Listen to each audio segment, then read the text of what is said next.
మీ business ఏదైనా మీ ఊర్లో promotion చేయాలంటే అది సుమన్ టీవీతోనే సాధ్యం. ఇప్పుడే సంప్రదించండి. హాయ్ హలో నమస్తే వెల్కమ్ టు సుమన్ టీవీ. నేను మిశ్రవంతి. ప్రస్తుతం మనం ఇప్పుడు రాజన్న సిరిసిల్ల జిల్లాలోని నెహ్రూ నగర్ లో ఉన్నామండి. కమలకర్ గారు మనతో పాటు ఉన్నారు. మరిన్ని వివరాలు వారిని అడుగుదాం. ఇప్పుడు మీ దగ్గరికి కీళ్ళ నొప్పుల గురించి గానీ తర్వాత మోచేతుల నొప్పులు ఇట్లా కొంచెం జాయింట్ నొప్పుల గురించి అట్లా వస్తారా మీ దగ్గరికి? అవునండి, చాలా మంది ఆ సమస్యతోనే బాధపడుతూ ఉన్నారు.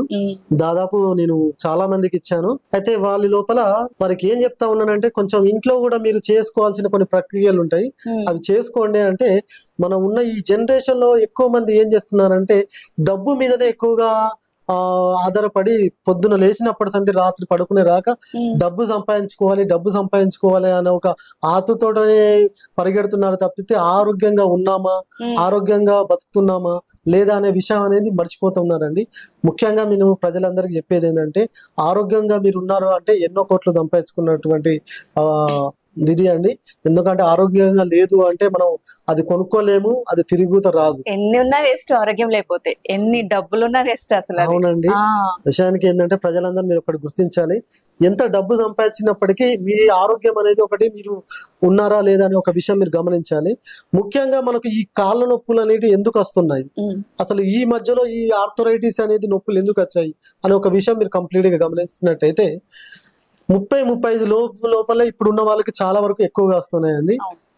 ఆ తర్వాత వెనకటి వాళ్ళు మీరు చూసుకున్నట్లయితే మన తాత ముత్తాతలు గాని, ఇప్పుడు మా అమ్మ 75 సంవత్సరాలు, ఇప్పటికి తన మళ్ళీ తానే చేసుకుంటది, తన బట్టలు దిండలుగా అదే చేసుకుంటది తప్పించి అదే చేసుకుంటది. అదే కొంచెం మా భార్య వయసు ఉన్న వాళ్ళని చుట్టుపక్కల వాళ్ళు చూస్తూ ఉంటే, అబ్బా కాస్త ఎక్కువ చేస్తే నడుము వస్తా ఉంది, ఇవాళ ఎక్కువ పని అయింది, అసలు నిద్ర పట్టట్లేదు, మోకాళ్ళ నొప్పులు ఉన్నాయని అడుగుతుంది. ఆ జనరేషన్ ఈ జనరేషన్ కి చాలా డిఫరెంట్ ఉంది. సో ఇక్కడ మనం ప్రధానంగా చేయాల్సిన విషయం ఒకటి గమనించాలి అంటే వాతం. ఈ వాతం అనేది ఏంటిది అంటే వాయువుతో కూడుకుంది వాతం అంటే. వాయువు చేరినప్పుడు అయితే ఈ వాయువు అనేది ఎందుకు చేరుతా ఉంది అంటే, ఇంతకుముందు మీకు చెప్పానండి, అజీర్ణ సమస్యలు అనేవి ఎక్కువగా గ్యాస్ ఫామ్ అయినప్పుడు శరీరంలో ఉన్నప్పుడు మనకు 6 చెడు చక్రాలు ఉన్నాయండి. ఈ చెడు చక్రాలు, ఈ జఠరాగ్ని అనేది ఇది బాగా అరిగి మనకు పాచనమైనప్పుడు ఎటువంటి అది గాక గ్యాస్ అనేది ఫామ్ అయ్యి ఆ శరీరంలో ఉన్నటువంటి 214 నాడులకు స్పేస్ పోయి ఎక్కడెక్కడికైతే జాయింట్లు ఉన్నాయో అక్కడక్కడ ఆ వాయువు అనేది చేరి రాత్రి పడుకొని ఉదయం లేవగానే ఈ కీళ్ళ మధ్యలో వాయువు చేరి విపరీతమైన పెయిన్ చేస్తుందండి. ఇప్పుడు మీరు కొంచెం చూసుకున్నారు, కొంచెం కాళ్ళ నొప్పులు ఉన్నాయి అంటే చూస్తే ఎంగుగానే ఉంటాడు, కాళ్ళ నొప్పులు అనేవి బాధపడతారు. సో వాళ్ళు ఏం చేస్తారంటే వాయువు అనేది చూసుకోవాలి. ఈ వాయువు అనేది మరి ఏ రకంగా చూసుకోవాలంటే విరోచనం అనేది కావాలండి.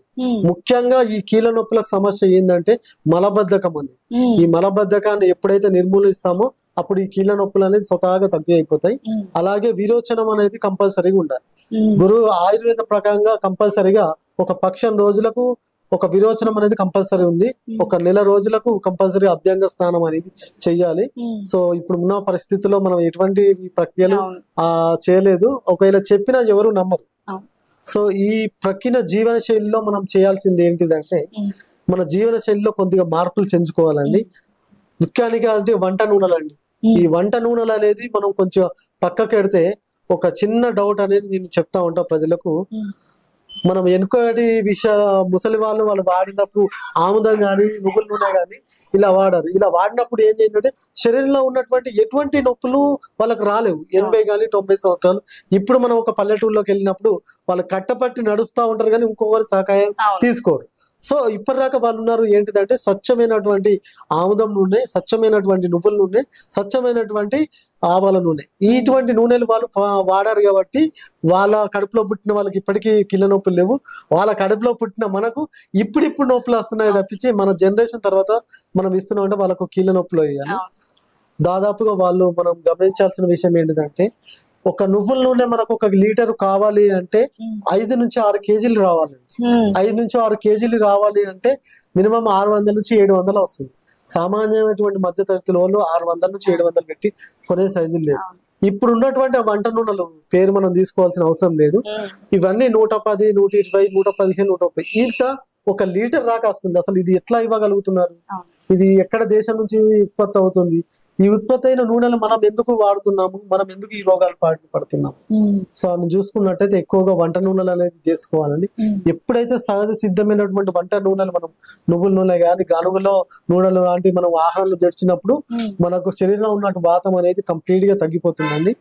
అలాగే ఇప్పుడు ఉన్నటువంటి కాళ్ళ నొప్పులు కీళ్ళ నొప్పులు ఉన్న వాళ్ళు ఏం చేయాలి అంటే ఎక్కువగా కాల్షియం లోపం అనేది వస్తుందండి. ఈ కాల్షియం లోపం లోపించడం వల్ల కీళ్ళ నొప్పులో ఉన్నటువంటి గుజ్జు అరిగిపోవడము, కీళ్ళ లోపల బొక్కల ఎముకలు అనేది గుల్లలు అవ్వడం, నరాల బలహీనత అనేది ఎక్కువగా అవుతుంది. కాబట్టి ఈ కాల్షియంతో మీరు తీసుకోవాలంటే కాల్షియం మనం ఎక్కువగా దొరికేది సున్నంలో దొరుకుతుందండి. అలాగే నెక్స్ట్ వచ్చేసి నువ్వుల్లో దొరుకుతుంది, పల్లీల్లో దొరుకుతుంది, అలాగే మనకు వచ్చేసి అవిసె గింజల్లో దొరుకుతుంది. అలాగే మనం చూసుకుంటూ ఉంటే మనకు శర్పాల్లో కానీ ఇంకా ఏ రకమైన పదార్థాలు తీసుకున్నా కూడా ఏ ఆహార పదార్థంలో సప్లీగా కాల్షియం అనేది ఉంది. ఇప్పుడు మునగాకు తీసుకోండి, పాలకూర తీసుకున్నారంటే ఫుల్ కాల్షియం. మునగాకు వండుకొని తినే విషయమే మనం మర్చిపోయాం. అది ఎందుకో చేదు ఉంటదనే ఎందుకో దాన్ని పక్కకు పెట్టేసామండి. మునగాకు అనేది కాళ్ళ నొప్పులో కీళ్ళ నొప్పులో చాలా ప్రాధాన్యం ఉంది. సో ఎక్కువగా మీరు కాల్షియం అనేది కీళ్ళ నొప్పులు ఉన్న వాళ్ళు రోజు రాత్రి తమలపాకులు కొంచెం చున్నం రాసుకొని ఆ కాచు వేసుకొని రాత్రి నమిలి తిన్నట్లయితే ఇలా వాళ్ళు 6 నెలల నుంచి ఒక ఏడాది చేస్తే ఎంతటి ముసలి వాళ్ళైనా వాళ్ళకి మళ్ళీ కీళ్ళ నొప్పులు అనేది తక్కువైపోతాయి.